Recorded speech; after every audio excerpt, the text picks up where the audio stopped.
নমস্কার বন্ধুরা, আমি আজ আপনাদের কাছে যে ভিডিওটা নিয়ে আসছি এটার একটা বড় ভিডিও আমার চ্যানেলে আমি ছাড়বো আজকে।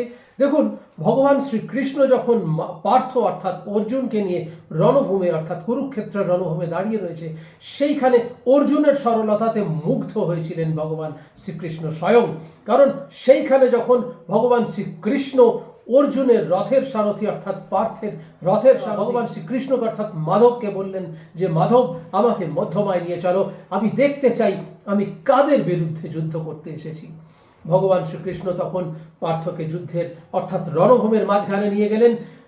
তখন সেইখানে অর্জুন দেখছেন যে আমার সমস্ত আপনজনেরা দাঁড়িয়ে রয়েছে, পিতামহ ভীষ্ম, গুরু দ্রোণাচার্য, কর্ণের মতো মহাবীর, দুর্যোধনের মতো বড় যোদ্ধা প্রত্যেকে দাঁড়িয়ে রয়েছে সেখানে। ভগবান শ্রীকৃষ্ণকে তখন ভগবান রূপে জানতেন না অর্জুন। পার্থ তখন বললেন, মাধব, এদেশের সমস্ত বড় বড় যোদ্ধা আমার বিপক্ষে দাঁড়িয়ে রয়েছে, এরা সবাই আমার বিপক্ষে, তাহলে আমার পক্ষে কি মাধব? তখন মাধব মুচকি হেসে বললেন যে পার্থ, গোটা পৃথিবী তোমার বিপক্ষে থাক, আমি স্বয়ং মাধব তোমার সঙ্গে আছি, তোমার কোনো চিন্তা নেই। তখন অর্জুন তো জানতেন না যে ভগবান শ্রীকৃষ্ণই মাধব তার সখা।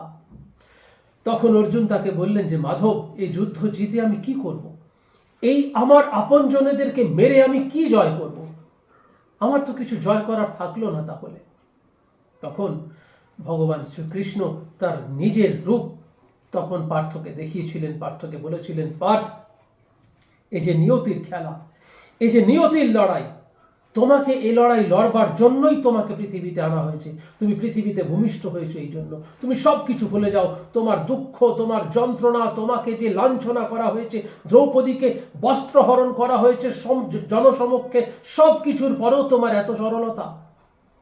তখন অর্জুন বলছেন, হ্যাঁ মাধব, আমি সরল কিনা জানি না, কিন্তু আমি একটা জিনিস জানি যে আমি নিজের মানুষের সঙ্গে লড়াই করতে এসেছি, আমি যে বড় পাপী হয়ে যাব তাহলে।